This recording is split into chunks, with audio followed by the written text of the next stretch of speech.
দিল্লি নয়, পিন্ডি নয়, নয় অন্য কোন দেশ, সবার আগে বাংলাদেশ।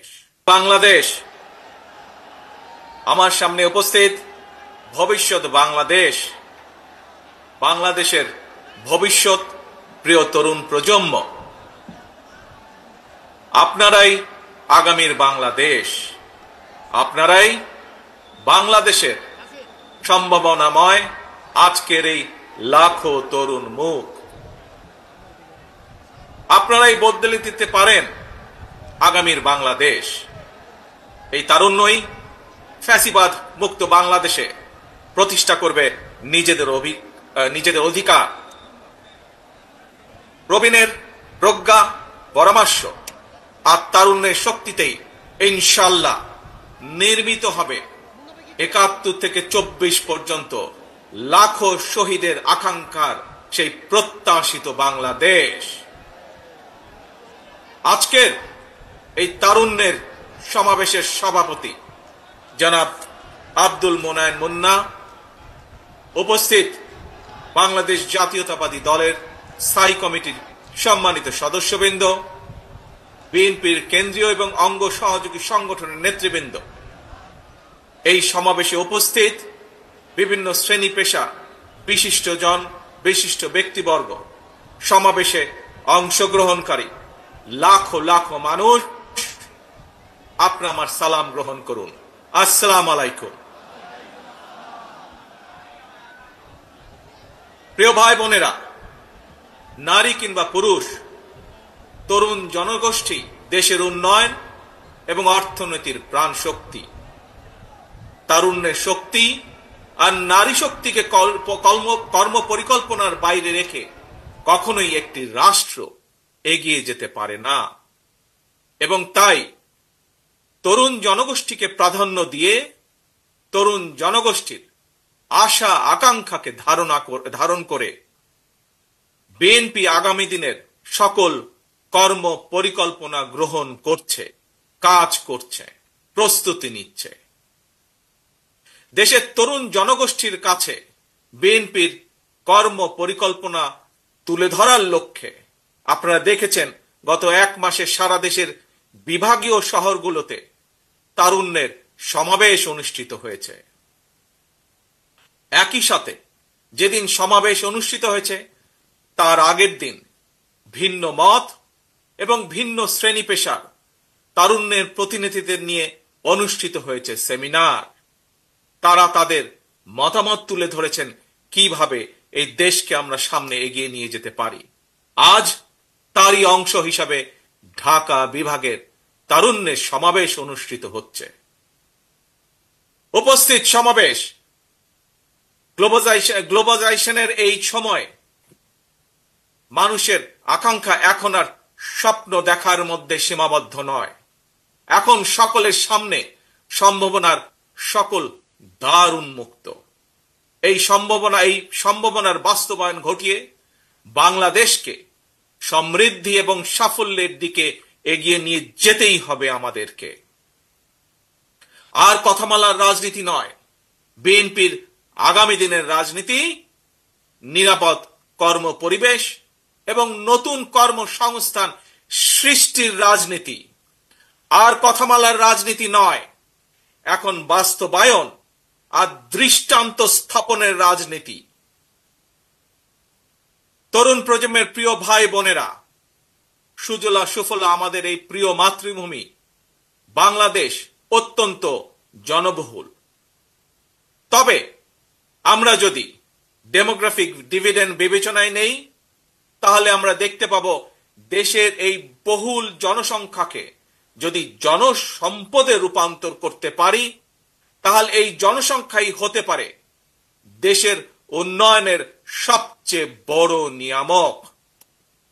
এবং তাই দেশের কর্মক্ষম জনসংখ্যাকে জনসম্পদে রূপান্তর করতে আমরা অগ্রাধিকার নির্ধারণ করেছি কয়েকটি।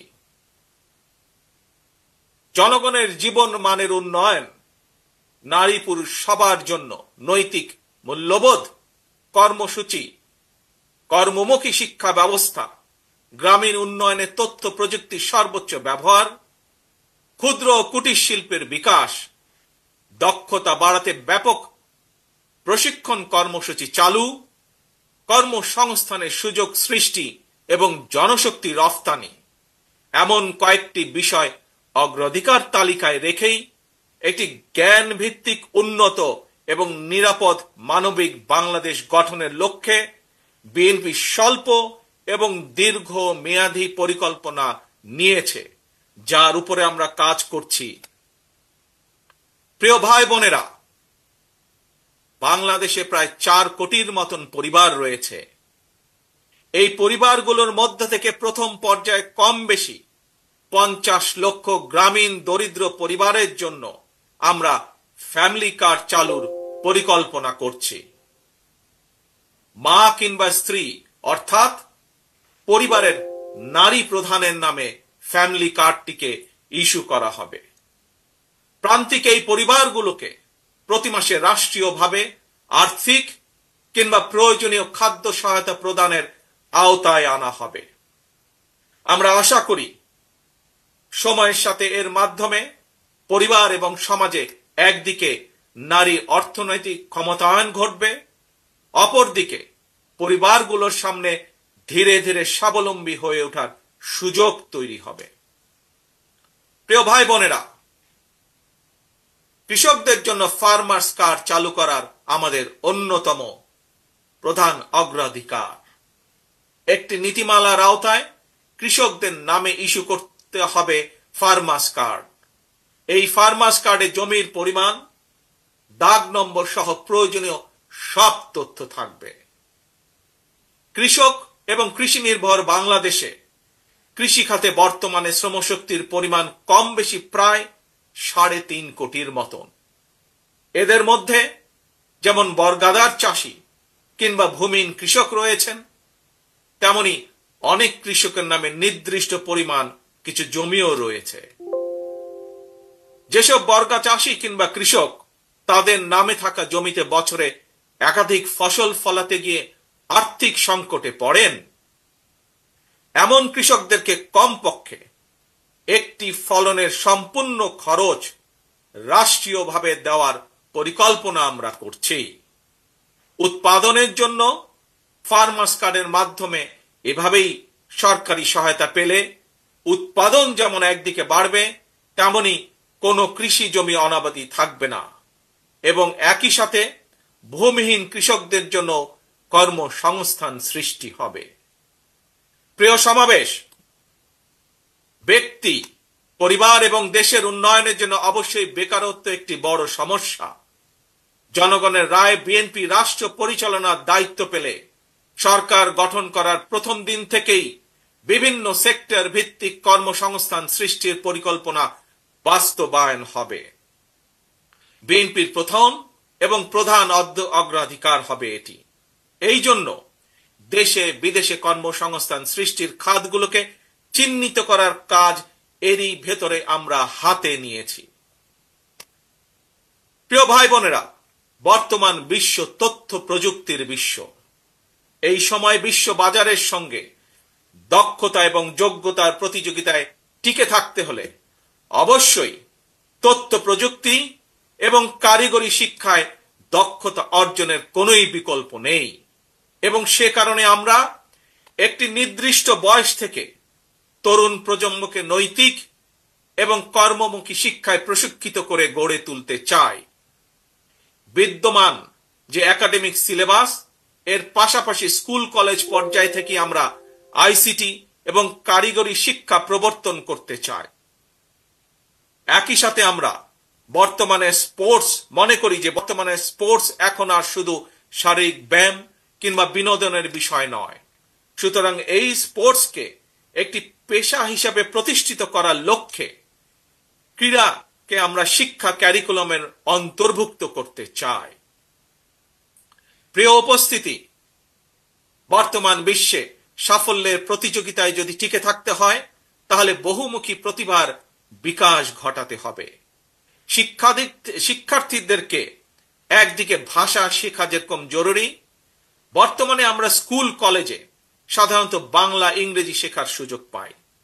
তবে এর পাশাপাশি আমরা যদি আরো কিছু ভাষা যেমন আরবি, ম্যান্ডারিন, জার্মান, ফ্রেঞ্চ সহ এ ধরনের বহুল প্রচলিত একটি তৃতীয় ভাষা এবং যদি সম্ভব হয় তাহলে চতুর্থ ভাষা হিসেবে আরেকটি ভাষা শিখাতে পারি, তাহলে আমি ব্যক্তিগতভাবে বিশ্বাস করি বাংলাদেশের ভবিষ্যৎ সন্তানদের জন্য বিশ্ব বাজার উন্মুক্ত হয়ে পড়বে।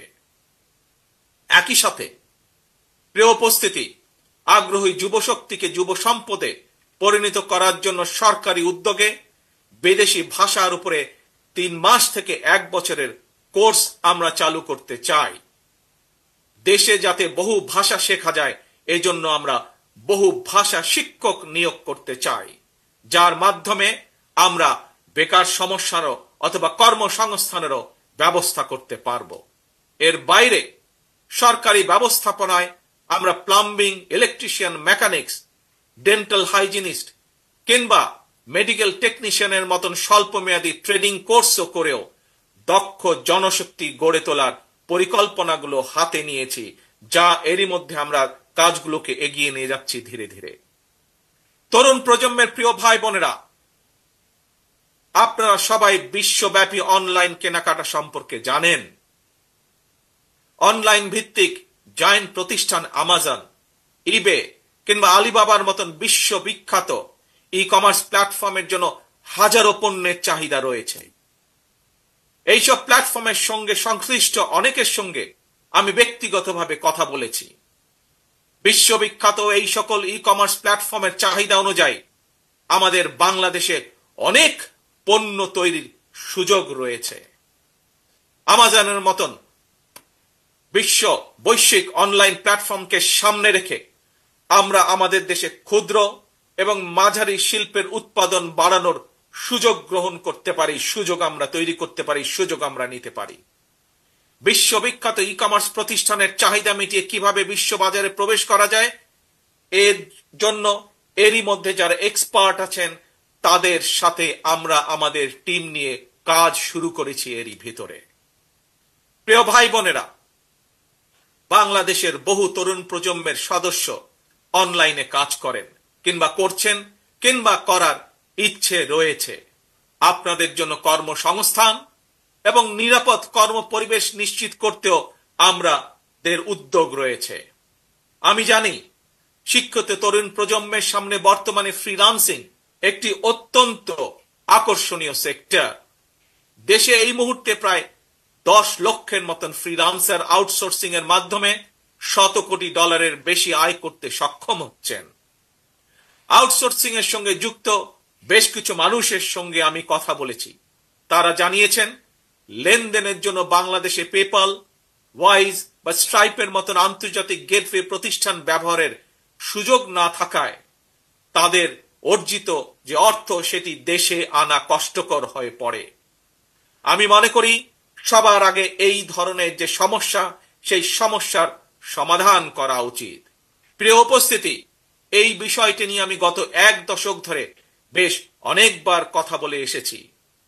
বিএনপি মনে করে প্রায়োরিটি বেসিসে দেশের IT entrepreneur, e commerce sector এবং ফ্রিল্যান্সারদের সুবিধায় পেপালের মতন আন্তর্জাতিক গেটওয়ে প্রতিষ্ঠান সুবিধা বাস্তবায়ন করা উচিত।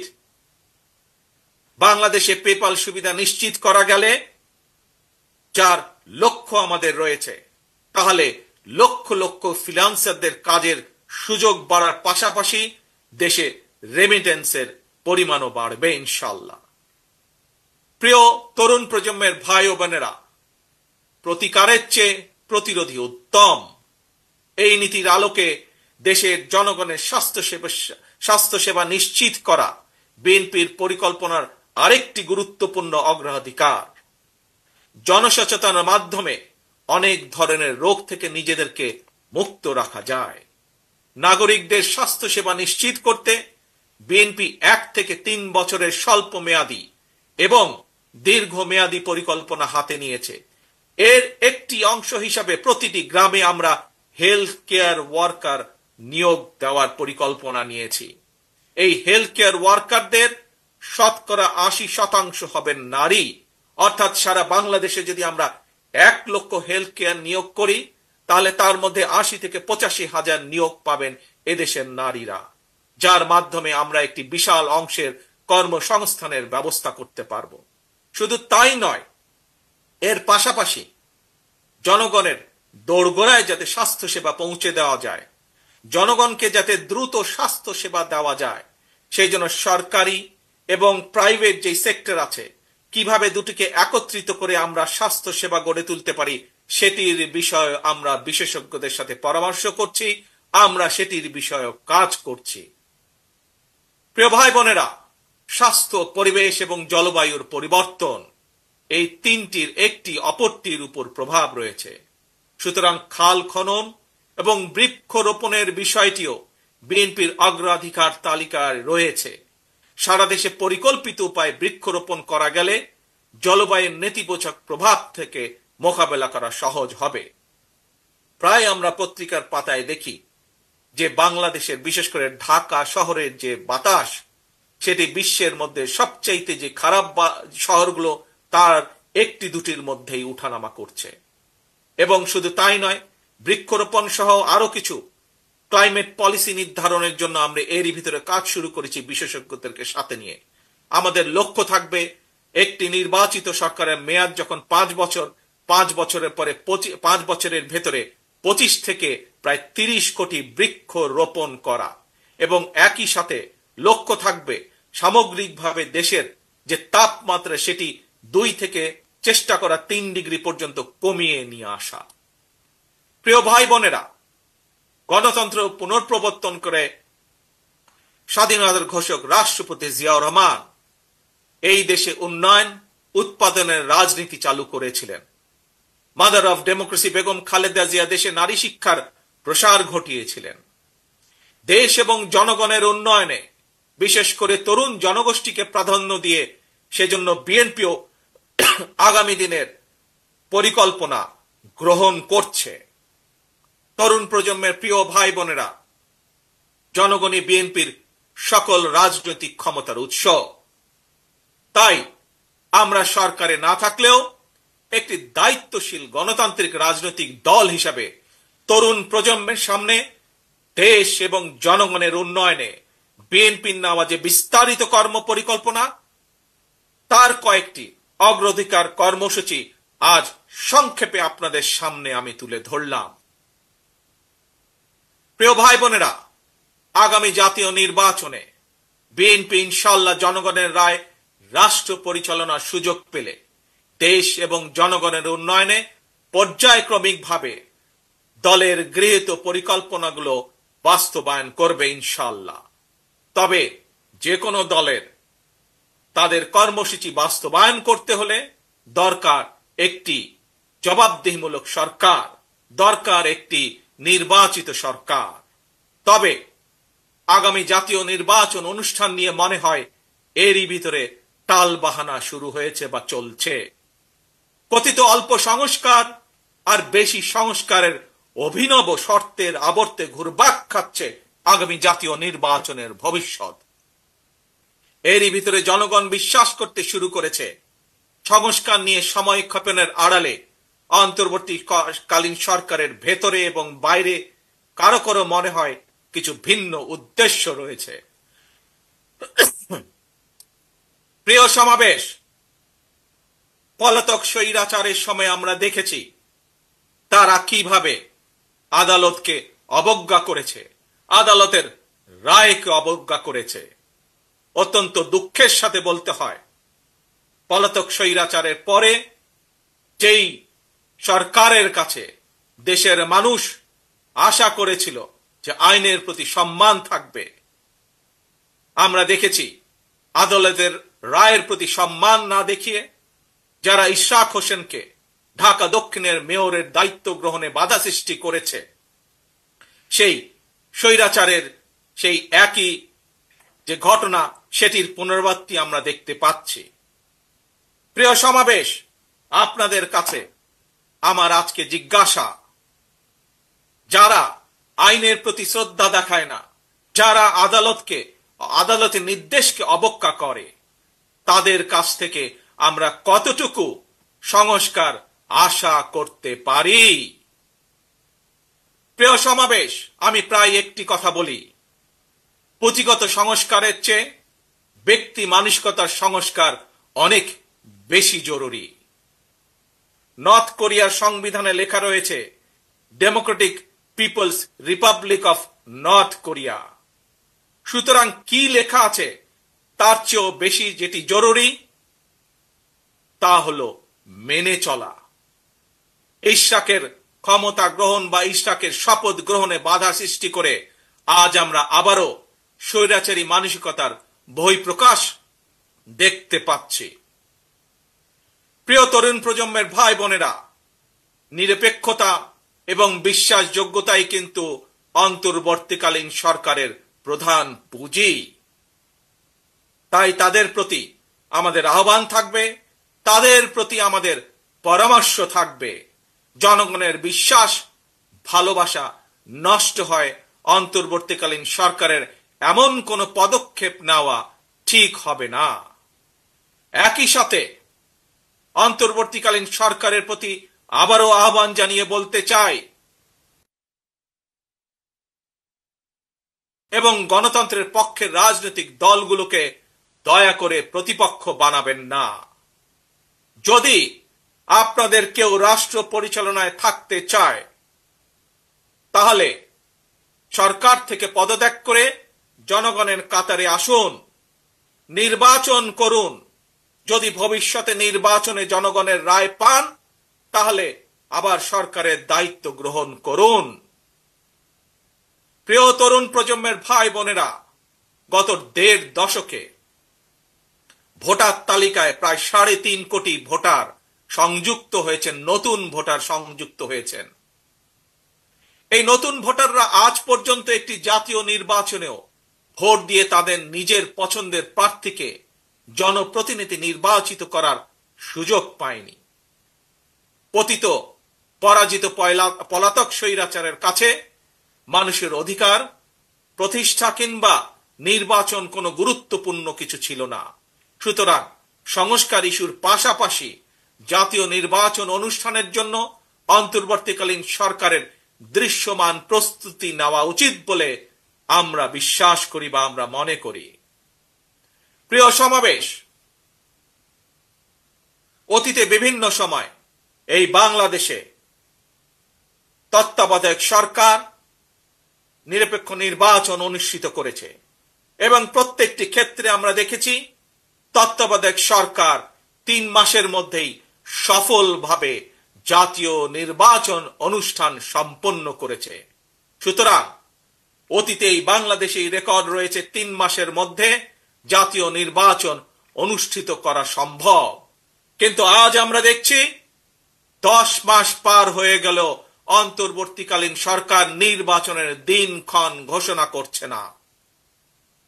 আমরা ফ্যাসিবাদ মুক্ত বাংলাদেশে জনগণের সরাসরি ভোটে জনগণের কাছে জবাবদিহিমূলক, জনগণের কাছে দায়বদ্ধ একটি সরকার দ্রুত দেখতে চায়। অন্তর্বর্তীকালীন সরকারের প্রতি আহ্বান, আগামী ডিসেম্বরের মধ্যেই জাতীয় নির্বাচন অনুষ্ঠিত হতে হবে। আবারও আমরা বলতে চাই, আগামী ডিসেম্বরের মধ্যেও জাতীয় নির্বাচন অনুষ্ঠিত হবে। নতুন প্রজন্মের প্রিয় ভাই বোনেরা, আজকের এই সমাবেশ, প্রিয় দেশবাসী, আগামী ডিসেম্বরের মধ্যে আপনারা জাতীয় নির্বাচন অনুষ্ঠান যাতে অনুষ্ঠিত হয় তার প্রস্তুতি নিতে শুরু করুন। কারা রাষ্ট্র পরিচালনা করবে, কারা আপনাদের প্রতিনিধি হবে, জাতীয় নির্বাচনে আপনারা ভোট দিয়ে আপনাদের সেই প্রতিনিধিকে আপনারা নির্বাচিত করবেন। প্রিয় সমাবেশ, শহীদ রাষ্ট্রপতি জিয়ার সৈনিক দেশনেত্রী বেগম খালেদা জিয়ার কর্মীদের প্রতি আহ্বান জানিয়ে বলতে চাই, আপনারা জনগণের কাছে যান, তাদের প্রত্যাশা জানার চেষ্টা করুন, তাদের প্রত্যাশা বোঝার চেষ্টা করুন, জনগণের মন জয় করুন। কারণ জনগণই বিএনপির সকল রাজনৈতিক ক্ষমতার উৎস। প্রিয় দেশবাসী, প্রিয় সমাবেশ, প্রিয় ভাই বোনেরা, এবার আমি আপনাদের সামনে একটি ছোট্ট স্লোগান তুলে ধরতে চাই। মন দিয়ে দয়া করে সবাই শুনবেন। প্রথমে আমি স্লোগানটি বলবো, মন দিয়ে শুনবেন। তারপরে দ্বিতীয়বার আবারও আমি বলবো, তখন দয়া করে সকলে আমার সামনে স্লোগানটি আপনারা একই সাথে বলবেন। দিল্লি নয়, পিন্ডি নয়, নয় অন্য কোন দেশ, সবার আগে বাংলাদেশ। প্রিয় সমাবেশ বলুন, প্রিয় দেশবাসী বলুন, দিল্লি নয়, পিন্ডি নয়, নয় অন্য কোন দেশ, সবার আগে বাংলাদেশ। আল্লাহ হাফেজ। বাংলাদেশ জিন্দাবাদ। বাংলাদেশ জাতীয়তাবাদী দল জিন্দাবাদ।